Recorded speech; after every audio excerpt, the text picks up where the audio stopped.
Punya pertanyaan seputar Alkitab? Tanyakan di Tajam, Tanya Jawab Alkitab Malam, hanya di YouTube channel Tajam. Jangan lupa untuk subscribe dan nyalakan lonceng notifikasinya. Pertanyaan selanjutnya ini datang dari Fari Henry. Shalom, saya mau bertanya. Janganlah membawa kami ke dalam pencobaan. Pertanyaannya, apakah Yesus mencobai? Oke, terima kasih. Di mana ayat itu yang mengatakan itu doa Tuhan Yesus? Ini doa Bapak Matius. Matius pasal yang ke-6.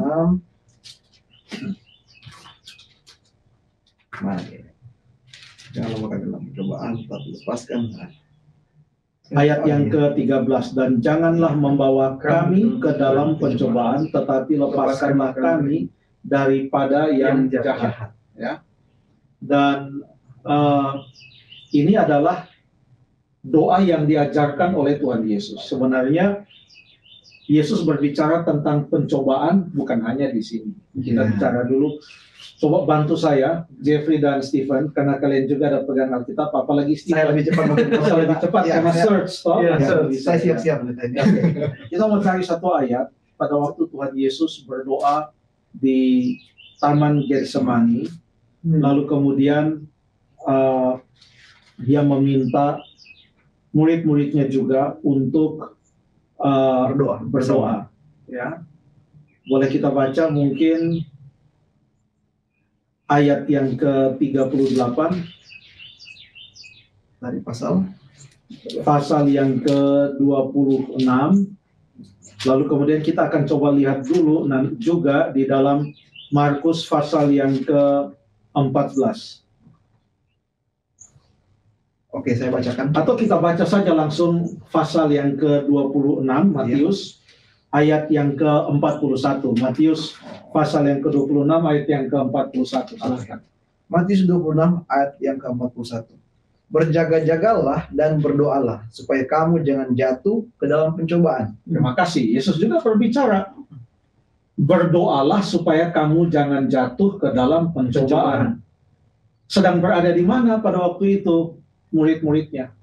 Mereka menemani Tuhan Yesus, walaupun Tuhan Yesus beranjak lebih jauh lagi ke dalam taman itu, sepelempar batu jauhnya, dia lebih jauh. Lalu kemudian dia katakan kepada mereka untuk tinggal di sana, karena Yesus tahu apa yang sedang dihadapi. Dan dia juga sudah katakan kepada Petrus, kamu akan menyangkal aku. Dan ada banyak tantangan yang dihadapi oleh murid-muridnya, karena Yesus akan ditangkap. Ya. Bisa saja mereka akan meninggalkan Yesus dan tidak pernah akan bertemu dengan Yesus lagi, bahkan setelah Yesus bangkit, melihat bagaimana tekanan yang akan dihadapi oleh Tuhan Yesus. Jadi Tuhan Yesus katakan, berdoalah supaya kamu jangan jatuh ke dalam pencobaan. Ya.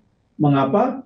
Karena Tuhan Yesus tahu bahwa pencobaan itu bisa membuat seseorang jatuh. Oke, sekarang dia ajar kita berdoa. Ya, di sini dia katakan berdoa supaya jangan jatuh ke dalam pencobaan. Nah, waktu dia ajar kita berdoa, dia katakan janganlah membawa kami ke dalam pencobaan, tapi lepaskanlah kami daripada yang jahat. Lalu dia katakan berdoalah supaya jangan jatuh ke dalam pencobaan. Sebenarnya waktu itu Petrus dan teman-temannya bisa berdoa, paling tidak berdoa seperti yang Yesus ajarkan. Janganlah membawa kami ke dalam pencobaan, tetapi lepaskanlah kami dari yang jahat. Ya, mereka pergi sama-sama ke Taman Getsemani tersebut, dan sekalipun bukan di Taman Getsemani, pencobaan banyak. Ya. Tantangan itu dihadapi oleh mereka bukan hanya pada waktu Yesus akan ditangkap, tapi dalam beberapa peristiwa, bahkan sebelum ke Taman Getsemani, mereka sudah bertengkar siapa yang paling besar di antara mereka. Itu pun sudah pencobaan tentang meninggikan diri, siapa yang paling unggul, siapa yang paling hebat, siapa yang paling besar, siapa yang paling berkuasa di antara murid-muridnya. Jangankan mereka ada di Taman Getsemani pada saat malam Yesus mau ditangkap itu. Ya. Nah, di dalam doa Tuhan Yesus dia katakan, janganlah membawa kami, tetapi lepaskanlah. Sehingga lawan kata dari membawa adalah melepaskan. Artinya doa itu secara satu paket adalah memohon kepada Tuhan untuk menolong kita menang dalam setiap pencobaan. Menang dalam setiap pencobaan. Kenapa? Karena Yesus juga sudah menang dalam setiap pencobaan. Mungkin kata yang digunakan oleh Tuhan Yesus di sini, membawa ke dalam pencobaan, itu ada kaitannya dengan apa yang dialami oleh Tuhan Yesus sendiri. Karena Tuhan Yesus, kalau kita baca dalam Matius pasal yang keempat, ini agak panjang sedikit ini. Ya, alhamdulillah. Tapi kita tetap 2 jam, toh, walaupun Ya, tetap 2 jam. 2 jam. Bisa, Biar bukan kita 3 jam. Oh, bukan. Matius pasal yang keempat. Maka Yesus dibawa oleh Roh ke padang gurun untuk dicobai. Jadi dia dibawa untuk dicobai. Lalu kemudian diajarkan berdoa, janganlah membawa kami ke dalam pencobaan. Nah, apa yang dialami oleh Tuhan Yesus? Apakah Tuhan Yesus datang ke atas dunia ini sedapat mungkin dia tidak mau melawan iblis? Justru dia datang ke atas dunia ini untuk mengejar iblis sampai iblis itu kalah. Makanya iblis kan, Lucifer dijatuhkan dari sorga dan ia dilemparkan ke atas bumi ini. Tetapi dosa tidak dituntaskan hanya dengan mengeluarkan Lucifer yang sudah jatuh dalam dosa itu, dikeluarkan dari sorga. Itu bukan akhir dari dosa. Karena dia berpindah ke atas bumi ini. Tuhan Yesus ikut. Kamu kemana? Saya ikut. Lalu kemudian berhadapanlah mereka di padang gurun itu. 3 pencobaan itu Yesus menang. Yesus menang. Lalu Yesus menang juga di atas kayu salib.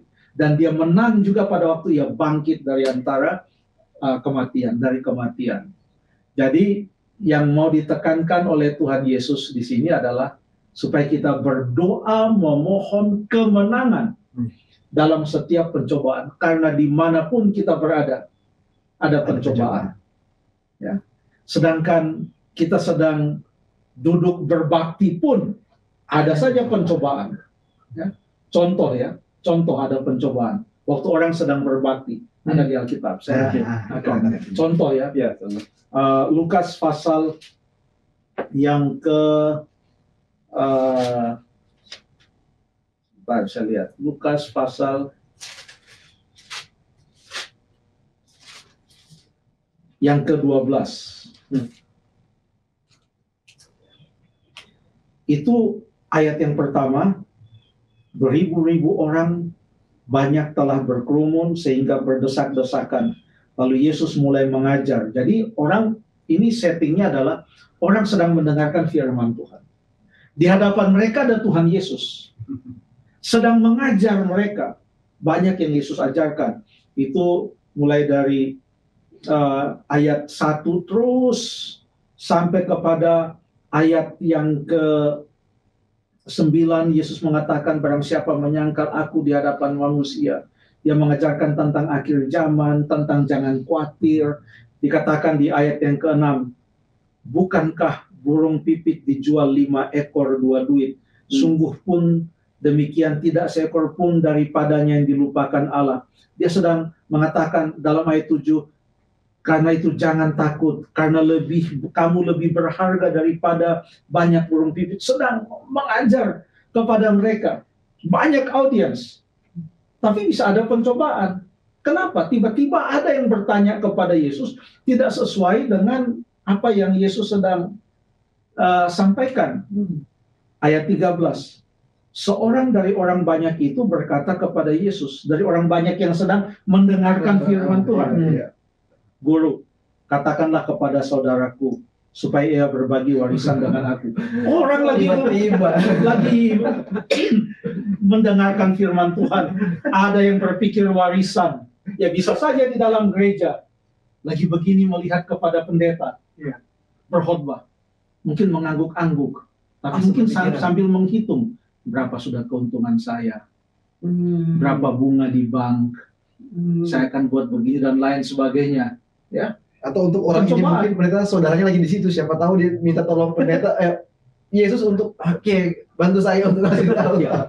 Jadi pencobaan bisa ada di mana saja. Ini doa Tuhan Yesus, janganlah membawa bukan pekerjaan Yesus membawa kita ke dalam pencobaan. Di mana saja ada pencobaan. Tapi inti dari doa itu adalah supaya kita menang dalam setiap pencobaan. Karena Yesus sendiri mengajarkan, berdoalah supaya kamu jangan jatuh ke dalam apa? Pencobaan. Terima kasih. Baik, terima kasih pendeta, itu penjelasan yang luar biasa ya. Saya boleh minum ya? Silakan pendeta. Terima kasih. Mohon maaf ini seharusnya saya siapkan minum. Ya. Tapi kan karena kalian tidak mau minum kalau tidak menggunakan tumbler channel. Padahal saya ada tumbler yang lain. Iya, jadi Oke, pendeta.